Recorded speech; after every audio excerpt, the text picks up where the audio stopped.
Hello friends, this is Ashwini Satarjun, and today we are going to start some very important points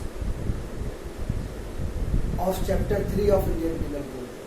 And chapter 3 of Indian Penal Code provides about the punishments.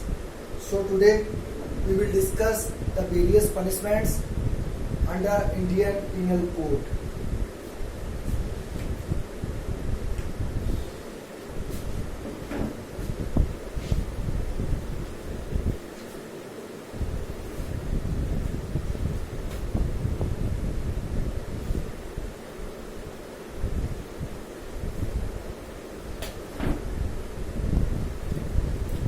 Chapter 3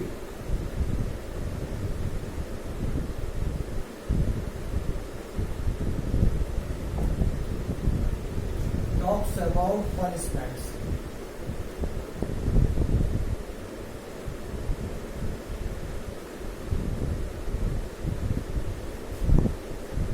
Section 53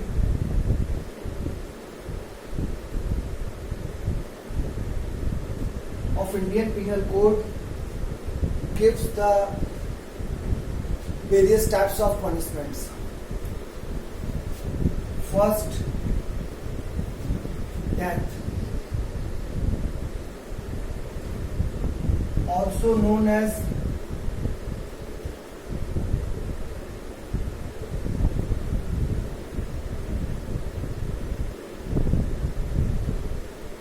capital punishment. Death sentence is also known as capital punishment. Second one is life imprisonment.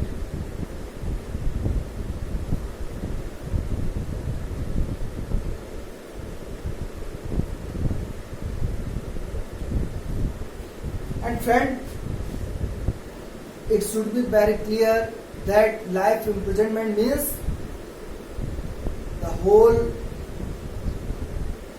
rest life, not 14 years, not 20 years. Imprisonment for life means the whole remaining life of the offender. Third,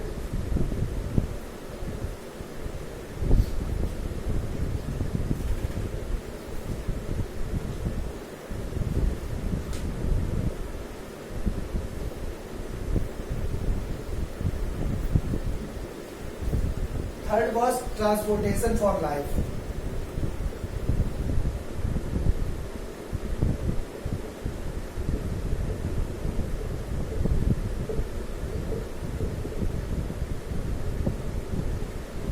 transportation for life को आप काला पानी की सजा भी सुने होंगे कभी। काला पानी की सजा का मतलब यह है कि पहले लोगों को भेज दिया जाता था अंडमान निकोबार पे सजा के लिए, और ये कहा जाता था कि पूरी लाइफ ये वहीं पे रहेंगे जाके। लेकिन आपको पता है कि आजकल लोग जो है वो अंडमान निकोबार पर तो घूमने के लिए जाते हैं, तो एक टूरिस्ट प्लेस हो गया है वो। इस वजह से जो ये ट्रांसपोर्टेशन फॉर लाइफ का पनिशमेंट जो था ये ओमिट कर दिया गया है इंडियन पिनल कोड से 1949 में। हम कह सकते हैं इसको ट्रांसपोर्टेशन फॉर लाइफ जो थर्ड था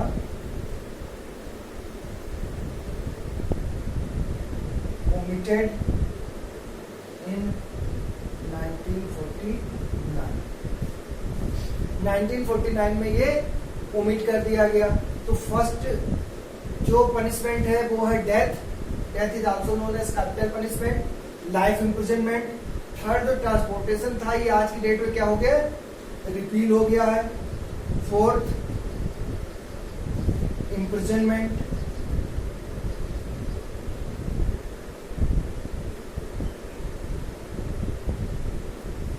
Imprisonment may be of two types.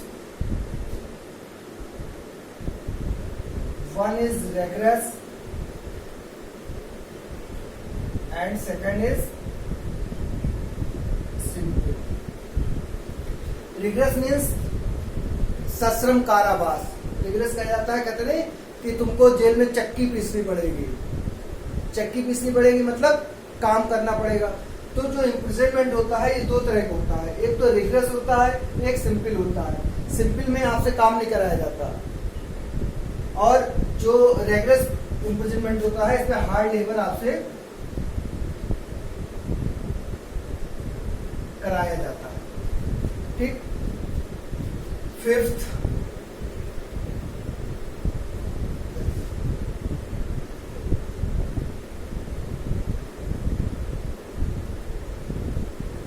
forfeiture of property, and sixth, fine.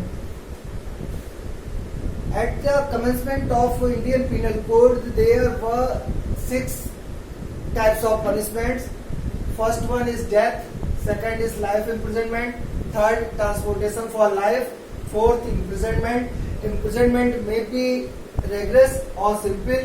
If the hard labor, then it was rigorous imprisonment, and if there was no work, then it is simple imprisonment.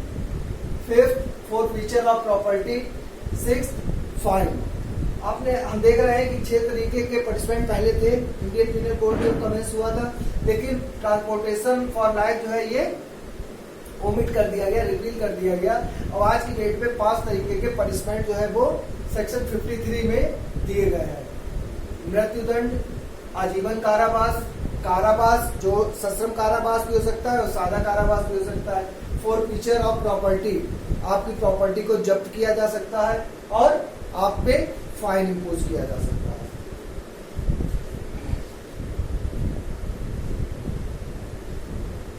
ये तो हो गए section 53 में। इसके बाद जब section 53 से आगे हम देखेंगे तो बहुत सिंपल सी चीजें दी हुई हैं। जैसे सेक्शन 54 ये कहता है कि जो एप्रोप्रिएट गवर्नमेंट है अगर उसे ठीक लगता है तो वो डेथ सेंटेंस को कम कर सकती है, जो कैपिटल पनिशमेंट है उसको कम कर सकती है। ऐसे 55 में इन्होंने कहा है कि अगर एप्रोप्रिएट गवर्नमेंट को ठीक लगता है तो वो क्या कर सकती है, लाइफ इम्प्रिजनमेंट को भी कम कर सकती है, कम्यूटेशन किया जा सकता है डेथ सेंटेंस का भी और लाइफ इम्प्रिजनमेंट का भी। ये तो सेक्शन 53 की बात हो गई। Section 54 as we have discussed talk about commutation of death sentence by the appropriate government. Section 55 talks about commutation of life imprisonment by the appropriate government. तो आगे के जितने भी सेक्शन है उसमें बहुत ज्यादा कोई ऐसी चीज नहीं है जहां से बहुत क्वेश्चन पूछे जाते हो या आपको ध्यान रखना पड़ता हो। हाँ, कुछ इंपॉर्टेंट चीजें हैं जैसे सेक्शन 67।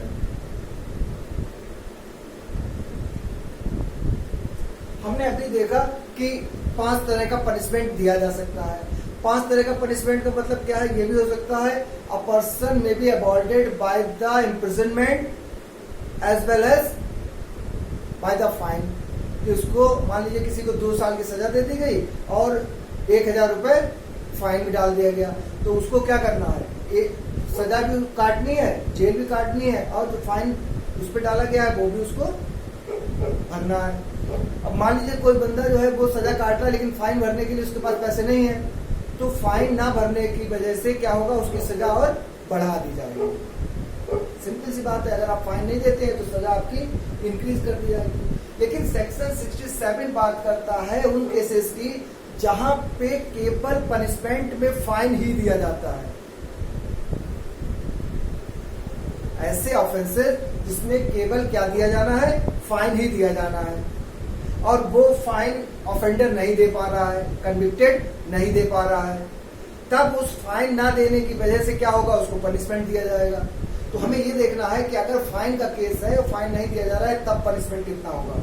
जैसे अगर सेक्शन 67 की हम वेयर लैंग्वेज आपको बताएं, क्योंकि वेयर लैंग्वेज जो है वो टफ है थोड़ी, इसीलिए हम आपको अपने शॉर्ट में बता दे रहे हैं। Imprisonment for non payment of fine when offence punishable with fine only.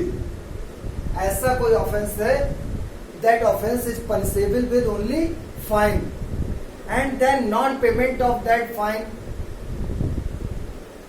जब आप पेमेंट नहीं करेंगे फाइन का तो क्या होगा, इम्प्रिजनमेंट होगा। तो वो इम्प्रिजनमेंट कितना होगा ये सेक्शन 67 बताता है। इसमें इन्होंने कहा है कि अगर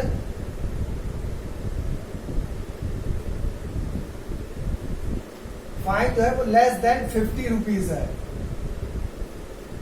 फाइन कितना है, लेस देन 50 रुपीज है, तो इसको आप इम्प्रिजनमेंट दे सकते हैं 2 मंथ्स का।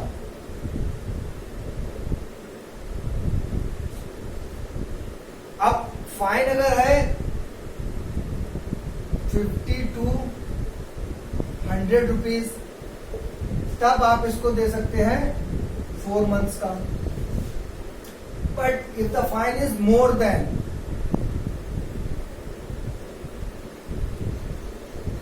100 रुपीज, तब 6 मंथ्स का। Means the maximum imprisonment for non payment of fine will be 6 months. यानी कि अगर 50 रुपए तक का फाइन है, 2 मंथ का जो है उसको इम्प्रिजनमेंट दिया जाएगा। अगर फाइन 50 से ज्यादा और 100 से कम के बीच में है, तब 4 मंथ्स का उसको दिया जाएगा इम्प्रिजनमेंट। लेकिन अगर फाइन जो है वो मोर देन 100 रुपीज है, तब उसका इम्प्रिजनमेंट कितना हो जाएगा, 6 मंथ्स का हो जाएगा। बस केवल इतना आपको ध्यान रखना है। इनकी देखिए हम बेयर लैंग्वेज पढ़ रहे हैं, ये कह रहे हैं if the offence be punishable with fine only, the imprisonment which the court imposes in default of payment of the fine shall be simple। और ये तीनों जो imprisonment होंगे, we have discussed that imprisonment may be of 2 types, rigorous and simple, but इन तीनों position में ये कैसा होगा, सिंपल होगा। Payment of the fine shall be simple, and the term for which the court directs the offender to be imprisoned in default of payment of fine shall not exceed the following scale। वो कह रहे हैं कि following scale हमने बना लिया है, उस स्केल को आप एक्सीड नहीं करेंगे। स्केल क्या कहता है, दैट इज टू से for any term not exceeding 2 months when the amount of the fine shell not exceed 50 rupees. यानी कि 50 रुपीज को एक्सीड नहीं करेगा, तो कितना होगा, 2 मंथ्स का होगा। ये बहुत टफ लैंग्वेज है, इसको छोड़ो। आप केवल इतना ध्यान रखो कि अगर केवल ऐसा है जो फाइन दिया जा सकता था केवल, और नॉन पेमेंट ऑफ हुआ है उस फाइन का, तो जो इम्प्रिजनमेंट दिया जाएगा वो इस रेशियो में दिया जाएगा। फाइन अगर 50 रुपए तक है, 2 महीने, 50 to 100 4 months, more than 100 6 month, all the imprisonments will be simple. अब आगे जो है वो बहुत कॉमन सी चीजें हैं। जैसे मान लीजिए किसी को मोर देन 100 रुपीज था उसका, ठीक है। अब 100 रुपीज अगर मान लो फॉर एग्जाम्पल 110 रुपए फाइन किसी को देना था, वो नहीं दे पाया, तो उसको मैक्सिमम पनिशमेंट कितना मिलेगा, 6 मंथ्स का मिलेगा। अब 1 मंथ मान लो ये रहा, या मान लो फॉर एग्जाम्पल ये 2 मंथ रहा, ठीक। 2 मंथ रहने के बाद इसने क्या किया, पैसा दे दिया इसको, 90 रुपीज दे दिया या 80 रुपीज दे दिया, तो अब इसको तुरंत क्या किया जाएगा, छोड़ दिया जाएगा। तो यहाँ पे इसको ये एज अ पनिशमेंट नहीं दिया गया, ये इसलिए दिया गया है कि इसको फाइन नहीं मिल पाया है, और ये जैसे ही फाइन दे देगा ये इम्प्रिजनमेंट तुरंत क्या हो जाएगा, कैंसिल हो जाएगा, रिवर्ट हो जाएगा। तो सेक्शन 67 ये बात करता है। इसके बाद तो एक बहुत इंपॉर्टेंट चीज आपको है, एक चीज ध्यान रखिएगा, मान लीजिए कोई पर्सन है जिसने ABC, अब कोर्ट को ये समझ नहीं आ रहा है कि इसने इन 3 में से कौन सा अपराध किया है। मान लीजिए 3 ऑफेंस है, अब कोर्ट को ये तो पता है कि इसने जो है 3 में से कोई एक अपराध किया है, कौन सा किया है, ये अगर उसको क्लियर नहीं हो पा रहा है, तो लॉ ये कहता है कि इन तीनों में से मान लीजिए इसकी सजा है 7 साल, इसकी है 3 साल, इसकी है 1 साल। तो लॉ ये कहता है कि अगर आप ये क्लियर नहीं कर पा रहे हैं, अच्छा ये क्लियर है कि इसने ऑफेंस किया है, ये नहीं क्लियर है कि इन तीनों में से कौन सा ऑफेंस किया है, तो इस डाउट में लॉ ये कहता है कि आप उसको वो पनिशमेंट दे सकते हैं जो सबसे कम हो। ये बात करता है आपका सेक्शन 71।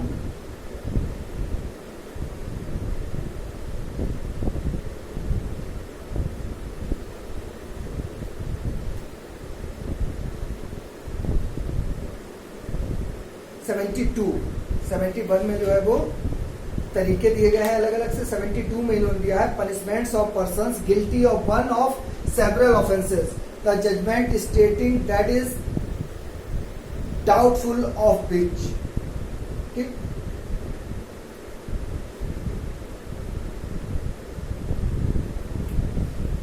ये एक सिंपल सी बात हो गई। अब हम जो आपको सबसे इंपॉर्टेंट बात बताने जा रहे हैं वो है solitary confinement.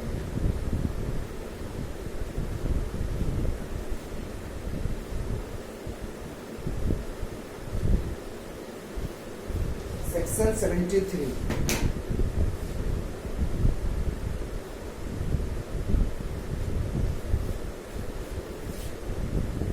Section 73 of Indian penal code talks about solitary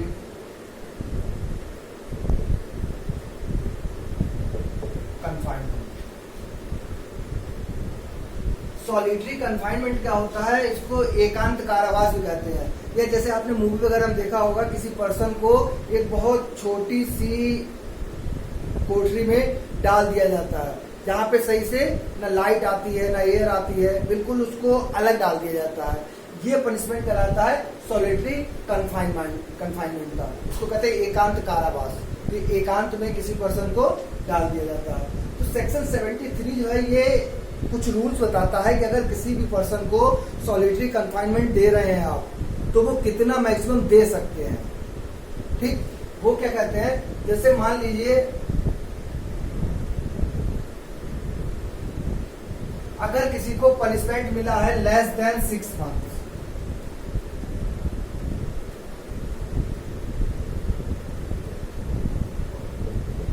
इसका जो सॉलिटरी कन्फाइनमेंट हो सकता है वो हो सकता है 1 मंथ। अगर किसी पर्सन को लेस देन 6 मंथ्स का पनिशमेंट मिला है तो उसको कितना सॉलिटरी कन्फाइनमेंट हो सकता है? 1 मंथ हो सकता है। और अगर उसका 6 to 1 ईयर हो, ये हो जाएगा 2 मंथ्स। और अगर मोर देन 1 ईयर हो,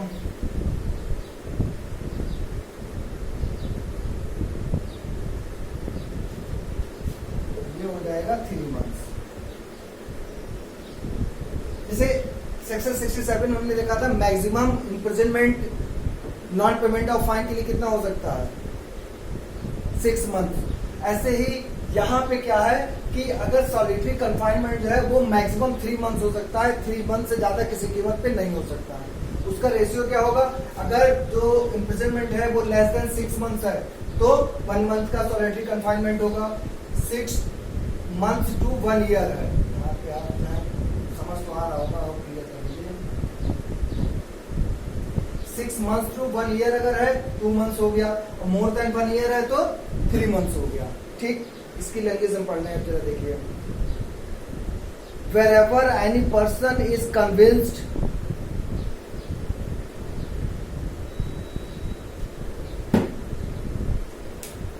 कुछ चीजें अपने आप भी पढ़ना सीखो। बेयर एक्ट निकालो और उसको पढ़िए। अभी पढ़ देंगे, लेकिन देखिए है ऐसा, इनको बेयर एक्ट के साथ बिल्कुल लाल पीला नीला कर दीजिए बेयर एक्ट को।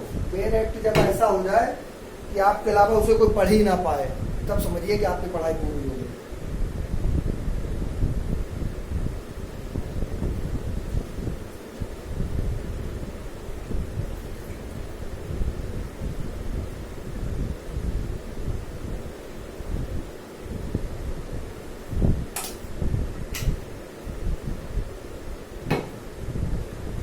कॉन्सेप्ट में तो ऐसा कुछ नहीं होगा जो आपको ना समझ में आए, लेकिन बेयर लैंग्वेज जो इसकी है वो पढ़ देते हैं लोग।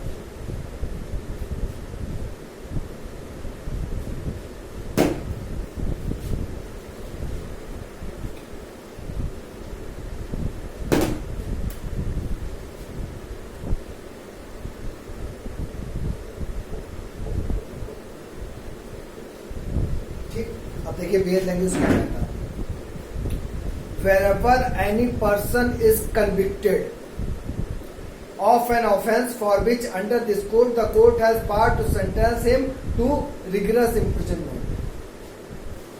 अब कंडीशन ये भी है कि अगर कोई पर्सन को सिंपल इम्प्रिजनमेंट दिया गया है तो उसको फिर सॉलिटरी कन्फाइनमेंट नहीं दिया जाएगा। सॉलिटरी कन्फाइनमेंट के लिए कंडीशन ये है कि ये इम्प्रिजनमेंट कैसा होना चाहिए, रिगरस होना चाहिए। आगे आइए, आगे मतलब वहीं बैठे रहो, आगे आइए मतलब सुनिए। Wherever any person is convicted of an offence for which under this code the court has power to sentence him to rigorous imprisonment, the court may by its sentence order that the offender shall be kept in solitary confinement for any portion or portions of the imprisonment to which he is sentenced not exceeding 3 months in the whole according to the following scale। 3 month से ज्यादा नहीं हो सकता है और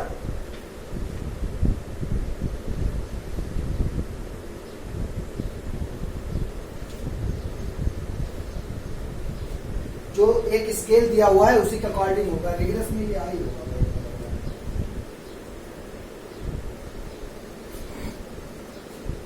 अब maximum कितना ये बता रहे हैं 3 मंथ्स, तो हम लोग भी यही कह रहे हैं कि मैक्सिमम कितना होगा 3 मंथ्स होगा। बाकी स्केल देखिए इनका क्या कहता है। ये कह रहे हैं a time not exceeding 1 month if the term of imprisonment shell not exceed 6 month. ये जो है ये 6 मंथ को एक्सीड नहीं करता है, मतलब ये 6 मंथ तक रहता है तो कितना होगा 1 मंथ होगा। फिर कह रहे हैं a time not exceeding 2 months if the term of imprisonment shall exceed 6 months and shall not exceed 1 year. यानी कि 6 मंथ से 1 ईयर तक 2 मंथ हो गया, मोर देन 1 ईयर 3 मंथ्स हो गया। तो ये सिंपल सी चीज है, इसमें कोई खास नहीं है। खास है, अब वो खास क्या है इसको हटाओ पहले यहाँ से। खास है सेक्शन 74। सेक्शन 7, अब ये ध्यान रखिएगा, सेक्शन 73 में तो इन्होंने डिफाइन कर दिया सॉलिटरी कन्फाइनमेंट क्या होगा और कितना होगा, ठीक। सेक्शन 74 ने और इसको क्लियरिफाई किया है। ये बहुत इंटरेस्टिंग है। सेक्शन 74 ने ये कह दिया है कि अब जैसे किसी को 6 मंथ का है तो मैक्सिमम आप उसको कितना दे सकते हैं 1 मंथ का दे सकते हैं, लेकिन उसको 1 मंथ या 2 मंथ या 3 मंथ का जो भी सॉलिटरी कन्फाइनमेंट आप दे रहे हो उसका भी एक प्रोविजन है। वो प्रोविजन क्या है कि किसी भी पर्सन को मैक्सिमम 14 डेज से ज्यादा आप नहीं दे सकते एक बार में। इन 1 पीरियड। आप देखिए टेक्निकल क्वेश्चन बनेंगे, वो ये भी पूछ सकते हैं कि मैक्सिमम सॉलिटरी कन्फाइनमेंट कितना होता है, तो हम क्या बताएंगे 3 मंथ्स। लेकिन अब वो कहे कि एक बार में 1 ड्यूरेशन में एक ही पीरियड में सॉलिटरी कन्फाइनमेंट मैक्सिमम कितना हो सकता है 14 डेज। क्यों? क्योंकि सेक्शन 74 ये कहता है कि अगर आप किसी को सॉलिटरी कन्फाइनमेंट में रख रहे हैं तो उसको 14 डेज से ज्यादा नहीं रखेंगे। अब मान लीजिए किसी को 1 तारीख से लेके और 14 जनवरी तक सॉलिटरी कन्फाइनमेंट में रखा गया। क्यों? क्योंकि ये 14 दिन से ज्यादा तो रख नहीं सकते हैं। अब अगला रूल ये कहता है कि इसके बाद जो इसको इंटरवल मिलेगा वो इंटरवल भी उससे कम नहीं होना चाहिए जितने दिनों के लिए इसको सॉलिटरी कन्फाइनमेंट में रखा गया है। यानी कि अगर 14 डेज के लिए आपने रखा है तो कम से कम नॉट लेस देन 14 डेज का इंटरवल उसको चाहिए है। यानी 14 दिन का सॉलिटरी कन्फाइनमेंट रखने के बाद अगले 14 दिन कम से कम आपको उसे इंटरवल देना होगा और उसके बाद ही आप उसको सॉलिटरी कन्फाइनमेंट में रख सकते हैं। ये नहीं कर सकते कि 1 से 14 तक आपने उसको कन्फाइनमेंट में रखा, उसके बाद उसको क्या क्या इंटरवल को ब्रेक कर दिया, 1 दिन की छूट दे दी और अगले दिन से फिर उसको आपने रख दिया, नहीं रख सकते।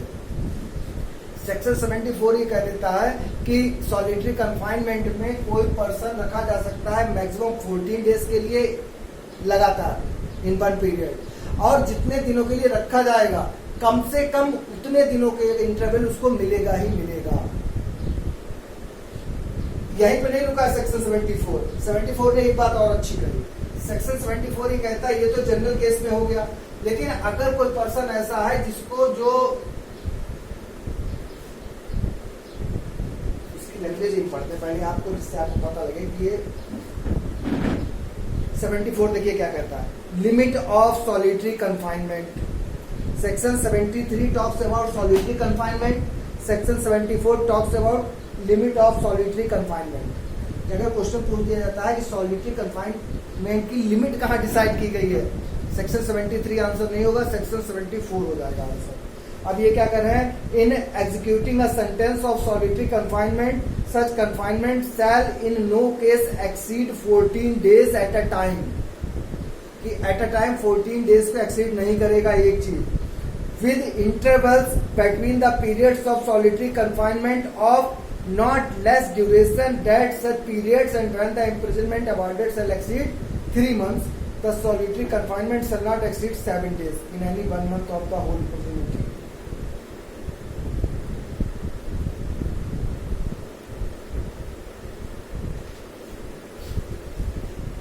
एक तो ये चीज आ गई, इसके साथ साथ जैसे हम कह रहे थे ना कि एक इंटरेस्टिंग चीज और इन्होंने लगा दिया, उन्होंने लगाई है, मान लो किसी पर्सन को अगर 3 मंथ्स का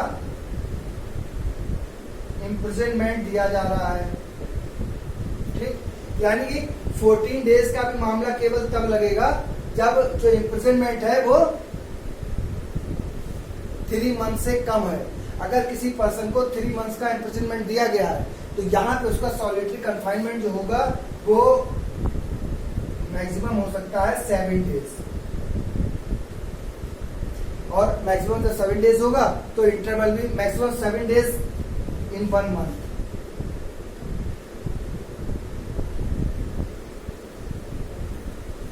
ये है पूरा रूल सॉलिटरी कंफाइनमेंट को लेकर। जैसे आगे ये क्या कह रहे हैं, the solitary confinement shall not exceed 7 days in any 1 month of the whole imprisonment awarded with intervals between the periods of solitary confinement of not less duration than such periods. वो वही बात आ गई।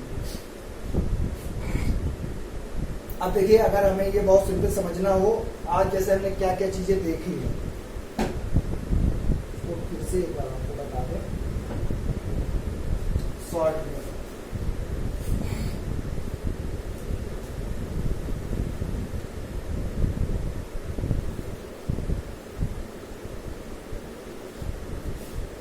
बार बार इसलिए बताते हैं कि ऐसे ही कम से कम तो आपका तैयार हो जाए। चैप्टर 3 बात करता है पनिशमेंट की। चैप्टर 3 का सेक्शन 53 जो है ये 6 तरह के पनिशमेंट बताता था, एक जो है वो रिपील हो गया है। कौन कौन से, पहला डेथ, दूसरा लाइफ इम्प्रिजनमेंट, तीसरा ट्रांसपोर्टेशन फॉर लाइफ जो कि रिपील हो गया, तो चौथा इम्प्रिजनमेंट। इम्प्रिजनमेंट में B of 2 types, rigorous and simple. अगर हार्डवर्क कराया जाएगा तो रिगरस होगा, अदरवाइज सिंपल हो जाएगा। इसके बाद फॉरफीचर ऑफ प्रॉपर्टी और लास्ट में फाइन। 54 में इन्होंने कहा है कि कम्यूटेशन ऑफ डेथ सेंटेंस, 55 आ जाओ तो कम्यूटेशन ऑफ लाइफ इम्प्रिजनमेंट। इसके बाद जो इंपॉर्टेंट सेक्शन हमको पढ़ना है सीधे वो पढ़ना है 67। ये बताता है कि अगर फाइन का केवल कोई केस है, any offence which is punishable only fine and then the non payment of fine में इम्प्रिजनमेंट कितना होगा। तो हमने देखा 50 रुपए तक 2 महीने, 50 से 100 4 महीने, 100 से अधिक 6 महीने, 67 हो गया। 73 बात करता है सॉलिटरी कंफाइनमेंट की। सॉलिटरी कंफाइनमेंट में क्या है, उसमें दिया गया है कि कितना पनिशमेंट होगा तो कितना आपको सॉलिटरी कंफाइनमेंट में रखा जा सकता है। यानी कि 6 मंथ तक 1 महीना, 6 मंथ से 1 ईयर 2 महीना, more than 1 year maximum 3 months. 74 limit बताता है कि 14 डेज से ज्यादा नहीं होगा और उसका इंटरवल देना होगा। इंटरवल में भी जितने भी दिन का आपने मैक्सिमम 14 डेज का कर सकते हैं, तो जितने दिन का आपने इंटरवल किया है वो उतने दिन का आपको, मतलब जितने दिन का सॉलिटरी कंफाइनमेंट किया है उतने कम से कम उतने दिन का आपको क्या करना होगा, इंटरवल देना होगा। लेकिन अगर पनिशमेंट 3 मंथ्स का है या मोर देन 3 मंथ्स का है तो एक पर्सन को आप 7 दिन से ज्यादा सॉलिटरी कंफाइनमेंट में नहीं रख सकते हैं 1 मंथ में, और उतना ही इंटरवल उसको देना होगा बीच में। तो ये बस छोटी चीज है, इसको पढ़ के देख लीजिए, टेक्निकल सा है थोड़ा सा, और फिर भी अगर कोई डाउट रह जाता है तो आप जो है मुझसे पूछ सकते हैं। जो डिस्क्रिप्शन है उसमें मेरा व्हाट्सअप नंबर भी है, चाहे आप व्हाट्सअप नंबर से पूछिए, चाहे आप कमेंट करके पूछ लीजिए, जैसे चाहे आप पूछ लीजिए। पढ़ते रहिए, खुश रहिए, घर पे रहिए, गरीब रहिए, कहाँ जाएंगे ऐसे में। Thanks a lot.